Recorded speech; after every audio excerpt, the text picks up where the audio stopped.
NEET UG 2024 round 1 की reporting आज लगभग सारे स्टेट की क्लोज हो चुकी है।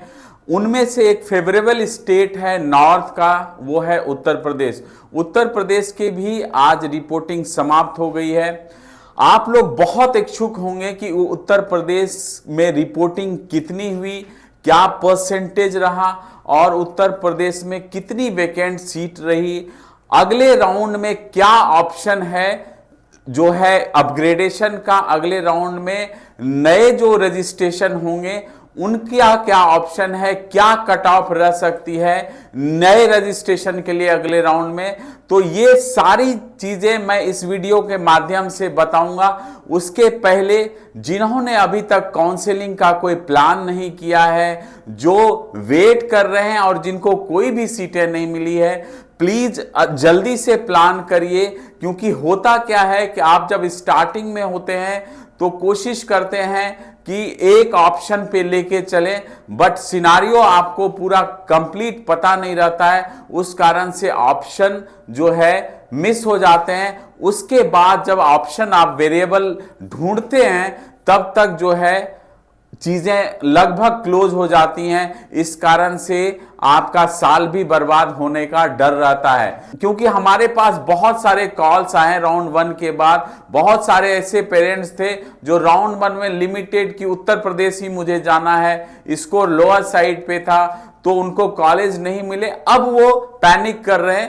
तो मैं ये बताना चाहूंगा कि आप राउंड 1 से किसी वैल्यूएबल इनपुट लें, कहीं जुड़ें जो आपको एक अच्छा सजेशन दे सके, अच्छी प्लानिंग दे सके, जिससे आपको एक अच्छा कॉलेज मिल जाए और आपका साल ना बर्बाद हो। मैंने देखा है कभी कर्नाटका के रिजल्ट आए, जिनको अलॉटमेंट हो गया था उन्होंने चॉइस एंट्री नहीं की, इसके कारण वो अगले राउंड में नहीं जा सकते। और ये बहुत सारे ऐसे छोटे छोटे पॉइंट्स हैं जो कि मिस कर जाते हैं parents, lack of knowledge, counselling process की समझ, इस कारण से उन्हें एक अच्छा कॉलेज, एक अच्छा ऑप्शन से मिस कर जाते हैं। सो फ्रेंड्स, आते हैं जो है उत्तर प्रदेश की काउंसलिंग राउंड 1 की रिपोर्टिंग पे।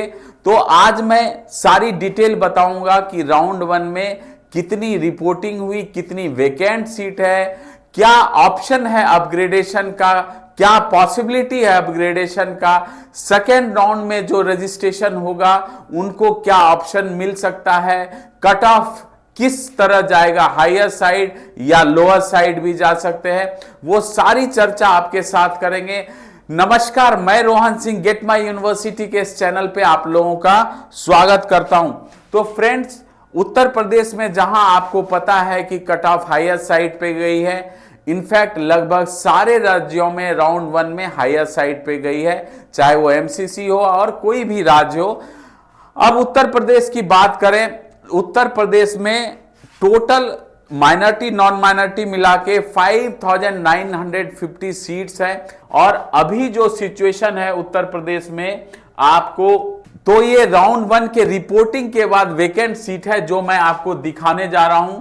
अगर मैं स्टार्ट करता हूं एसआरएमसी बरेली से, तो 45 सीटें वेकेंट हैं। दैट मीन्स कि इसकी रिपोर्टिंग जो है ऑलरेडी या तो कर्नाटका या केरला में, क्योंकि टॉप के कॉलेज हैं, इसकी कट ऑफ हायर साइड है, थोड़े सीट अगर बचने के चांसेस हैं तो इसका रीजन है कि जो सेम एप्लीकेंट हैं जो कि कर्नाटका केरला में भी है और यहां भी हैं, तो वहां पे अगर एसआरएमसी बरेली की बात करें तो 45 सीटें जो है वो वेकेंट है राउंड 2 के लिए, जो आप जा सकते हैं, अपग्रेडेशन कर सकते हैं।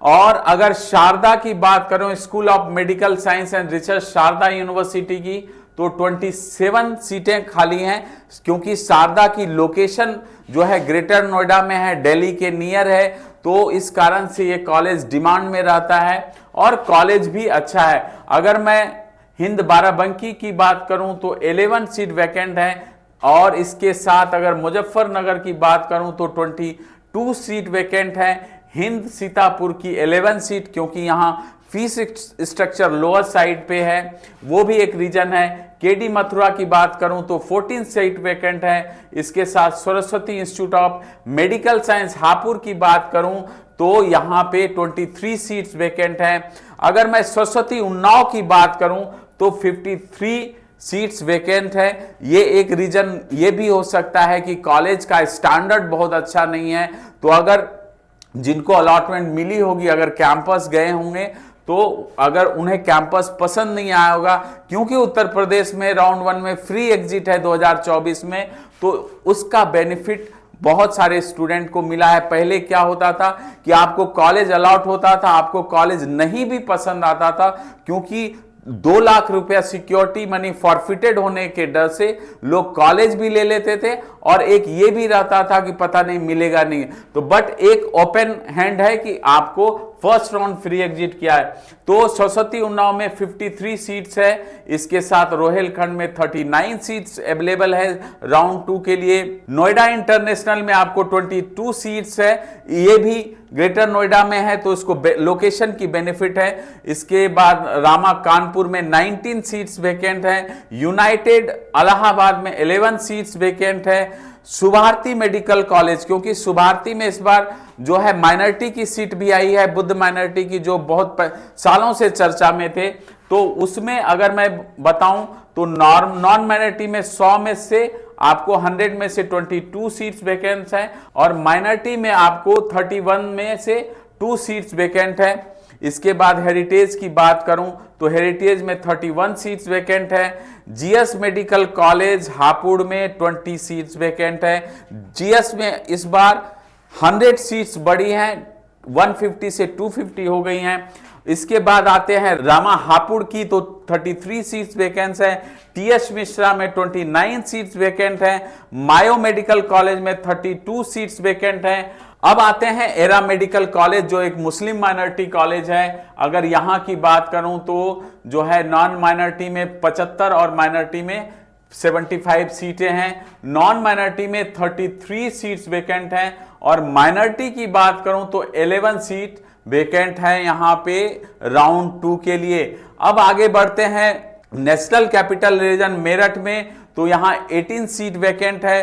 प्रसाद में 25 सीट वैकेंट है। लखनऊ में तीर्थंकर महावीर में, जहां नॉन माइनॉरिटी में 75 सीटें हैं, वहां पे जो है नॉन माइनॉरिटी में 28 सीटें वैकेंट हैं आपको राउंड 2 के लिए। राजश्री की बात करें तो 250 में 44 सीटें वैकेंट है। वेंकटेश्वरा 250 में 35 सीट्स वैकेंट है। कृष्ण मोहन जो है मथुरा में, उसमें 38 सीट्स वैकेंट है। वरुण अर्जुन 20 सीट्स वैकेंट है। नारायणा 19 सीट वैकेंट है। इसके अलावा एसकेएस की बात करूं तो 21 सीट वैकेंट है। एसकेएस लास्ट ईयर ही कॉलेज आया था। और आगे बढ़ते हैं और कॉलेजों पे। इंटीग्रल की बात करें तो 75 सीटें नॉन माइनॉरिटी में, माइनॉरिटी में 75 सीटें हैं। नॉन माइनॉरिटी में आपको 38 सीटें वैकेंट हैं, माइनॉरिटी में 14 सीटें वैकेंट हैं। साथ में करियर की बात करूं तो नॉन माइनॉरिटी में आपको 75 सीट्स है, माइनॉरिटी में भी 75 सीट है। नॉन माइनॉरिटी में 44 सीट वैकेंट है, माइनॉरिटी में 22 सीट्स वैकेंट है। एफएच मेडिकल कॉलेज पे आते हैं तो एफएच मेडिकल कॉलेज में आपको नॉन माइनॉरिटी में 75 और माइनॉरिटी में 75 है। नॉन माइनॉरिटी में 46 वैकेंट है, 20 सीट्स वैकेंट है माइनॉरिटी में। अब बात करते हैं सुभारती मेडिकल कॉलेज की, तो इसमें माइनॉरिटी की सीट आए हैं, बुद्ध माइनॉरिटी की, जो पिछले कई सालों से चर्चा में था। तो नॉन माइनॉरिटी में 100 सीटें हैं, माइनॉरिटी में 22 सीटें हैं। तो नॉन माइनॉरिटी में आपको 31 सीटें जो है वैकेंट हैं, और जो है माइनॉरिटी में आपको 2 सीट्स वैकेंट हैं सुभारती मेडिकल कॉलेज में। सो फ्रेंड्स, अब आते हैं नए कॉलेजों में, जो 2024 में उत्तर प्रदेश में नए प्राइवेट कॉलेज आए हैं। 4 नए प्राइवेट कॉलेज हैं, टोटल 300 सीट्स 4 नए कॉलेजों में आए हैं। अब उनके बात करते हैं कि उनमें कितनी रिपोर्टिंग और वैकेंट सीट्स हैं। तो अगर मैं बात करूं श्री गौरक्षकनाथ मेडिकल कॉलेज हॉस्पिटल जो है गोरखपुर की, तो वहां टोटल 50 सीटें आई थी, 2 सीटें वैकेंट हैं। अजय संगाल जो शामली में है, टोटल 150 सीट्स का वहां पे परमिशन आया था, 18 सीट वेकेंट है। इसके साथ अगर बात करूं केएमसी महाराजगंज की तो 150 में 34 सीट वेकेंट है, और श्री सिद्धि विनायक की बात करूं संभल की तो उसमें 50 में 17 सीटें वेकेंट हैं। तो ओवरऑल जो फीडबैक है फ्रेंड्स, अजय संघाल जिसमें 150 सीटें आई हैं, वो एक अच्छा इंस्टीट्यूट है, पेशेंट लोड अच्छा है, इंफ्रास्ट्रक्चर अच्छा बना है, साथ में गोरक्षनाथ भी एक अच्छा है। इस कारण से आपको यहाँ पे नए कॉलेज में भी अच्छी खासी रिपोर्टिंग देखने को मिल रही है। तो ये था टोटल वेकेंट सीट। अगर मैं उत्तर प्रदेश की बात करूं तो टोटल 35 मेडिकल कॉलेज हैं 2024 में जो काउंसलिंग में पार्टिसिपेट किए हुए हैं, उनमें 5950 टोटल सीट्स हैं। तो टोटल सीट्स कितनी हैं? 5950। और अगर मैं टोटल वेकेंट की बात करूं जो सेकेंड राउंड के लिए वेकेंट है, वो आपको 1032 सीटें सेकेंड राउंड के लिए वेकेंट बची हुई हैं, जो आप जा सकते हो। अगर मैं बात करूं सिचुएशन की तो लगभग 16 से 17% के आसपास की सीटें वेकेंट हैं। अच्छी खासी रिपोर्टिंग हुई है। तो जो भी नए रजिस्ट्रेशन जो करने की प्लानिंग कर रहे हैं, जिन्होंने फर्स्ट राउंड में रजिस्ट्रेशन नहीं किया है, तो देख के करें कि आपका स्कोर क्या है। जहां तक नॉन माइनॉरिटी की बात है तो फर्स्ट राउंड में 353 का कट ऑफ रहा था, तो वो जरूर एक बार देखें। हायर स्कोर वाले रजिस्ट्रेशन करेंगे तो उनको मिल सकता है। जहां तक कट ऑफ की बात है तो कट ऑफ या तो बराबर रहेगी या तो आपको अपर साइड ही होने के ज्यादा चांसेस हैं। तो ध्यान से काउंसलिंग करें और रजिस्ट्रेशन करें। अपग्रेडेशन की बात जहां तक आती है तो जिनका हायर स्कोर है उनको अपग्रेडेशन पॉसिबल है। जैसे मैंने देखा कि जो है श्री राम मूर्ति में 45 सीटें खाली हैं, तो कुछ ऐसे कॉलेज हैं जहां पे अपग्रेडेशन हो सकता है आपका, बट आपका स्कोर रैंक हायर साइड पे होना चाहिए।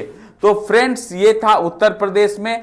एक नई अपडेट उत्तर प्रदेश में यह है कि उत्तर प्रदेश की रजिस्ट्रेशन की नोटिफिकेशन, सेकेंड राउंड की नोटिफिकेशन आ गई है। सो फ्रेंड्स, एक नई अपडेट है उत्तर प्रदेश को लेके कि उत्तर प्रदेश में सेकेंड राउंड की शेड्यूल जारी कर दी है। तो 9 सितंबर से 13 सितंबर तक रजिस्ट्रेशन 4 डेज का है। साथ में आप जो सिक्योरिटी पे कर सकते हैं वो भी आपको 9 से 13 तक कर सकते हैं। मेरिट लिस्ट 14 को आएगी और चॉइस फिलिंग आपको 14 से 13 तक आप 4 डेज के लिए कर सकते हैं। अगर मैं अलॉटमेंट रिजल्ट की बात करूं तो 19 को अलॉटमेंट रिजल्ट है और इसके बाद आपको 20 तारीख से आप अलॉटमेंट लेटर डाउनलोड कर सकते हैं और रिपोर्टिंग कर सकते हैं। और रिपोर्टिंग आपकी 25 तक रहेगी सितंबर तक, मतलब 6 डेज का रिपोर्टिंग दिया है। तो ओवरऑल ये था, एक्सपेक्टेड था हायर कट ऑफ और रिपोर्टिंग भी अच्छी खासी उत्तर प्रदेश में हुई। तो ध्यान से उत्तर प्रदेश में आप जो है सेकेंड राउंड में जाइए, ध्यान से अपग्रेडेशन आप करिए, क्योंकि आपको ओवरऑल वैकेंट सीट मैंने बताया। और मैंने जैसे शुरू में कहा था, जिन्होंने अभी तक प्लानिंग नहीं की है और स्कोर रेंज लोअर साइड पे है, टीम गेट माई यूनिवर्सिटी से इमीडिएटली कांटेक्ट करें, आपका सॉल्यूशन मिलेगा और एक कॉलेज आपको मिलने के आसार हैं। सो ध्यान से करिएगा, जिनका स्कोर कम है वो और जिन्होंने अभी तक प्लानिंग नहीं किया है वो टीम गेट माई यूनिवर्सिटी को इमीडिएटली कांटेक्ट करें, एक सॉल्यूशन लें, क्योंकि जितना लेट करेंगे उतना साल खराब होने का डर है। सो अगली वीडियो में फिर आपसे कनेक्ट करते हैं। अब मैं विदा लेता हूं, अगले कुछ इंफॉर्मेटिव और एनालिसिस के साथ फिर आपसे मैं जुड़ूंगा। तब तक आप मुझे विदा दीजिए, तब तक आप अपना ख्याल रखिए, स्वस्थ रहिए। नमस्कार।